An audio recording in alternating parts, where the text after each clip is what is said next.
Good morning all. I don't enjoy the dark evenings at all, and they're descending like an unwelcome fog presently. Roll on spring again. But then I do enjoy brisk walks and bracing sea air, moody skies and wearing hats. So bring it on. We all strive to be the best we can, but we're never going to be perfect. Phew, that's a relief to know. And for every disadvantage you appear to have, there's another beneficial advantage just waiting for you to use. For example, most blind people hear exceptionally well and have a far better sense of touch than sighted folk, and they also see better with their mind's eye too. And they hear far more in your voice than you think. All perfect advantages for anyone, especially a Reiki healer. When you have a perceived disability, challenge, obstacle, or whatever, it's best to acknowledge it rather than ignore or pretend it doesn't exist. Then simply develop those attributes you do have to compensate for the ones you apparently don't have. And that applies to everyone. If you can't spell to save your life, like me, get a spell checker. Mine's called Chris.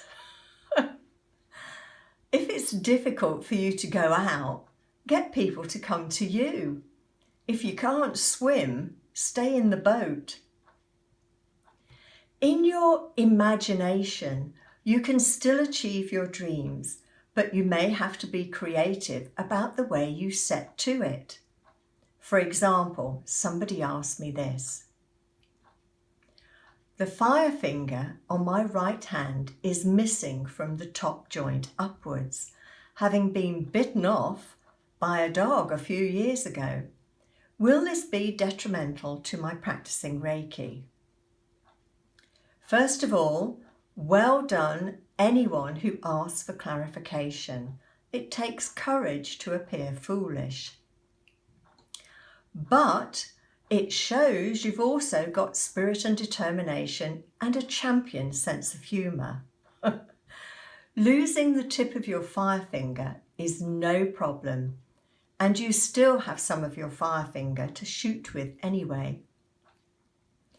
Our energy leaps or sparks from any sharp point from our body. For example, elbows, shoulder tips, heels, toes, all the other fingers, tip of your nose, and even your gaijin bum. You can control and direct your Reiki energy by using your intention and imagination, or your intention coupled with breathing with intention too. So, as you focus your intention, then so will it be, with or without said fire finger to point with. For where your thought goes, the energy flows. Of course, you may have trouble finding the wind direction, but you could always lick your elbow and stick that in the air instead. Yes, I know, it's impossible. I hope this reassures anyone who thinks they're not quite right, not perfect enough to be able to perform or practice Reiki. Anyone can do Reiki. You can't be too saintly or sinning, fat or thin, tall or short, young or old. Phew, that's a relief to know. You can have all your parts, or you may have lost a few. It's all absolutely okay. You really can adapt your expression of your Reiki energy to suit you. You're all perfect in your imperfections. Phew, that's a relief to know.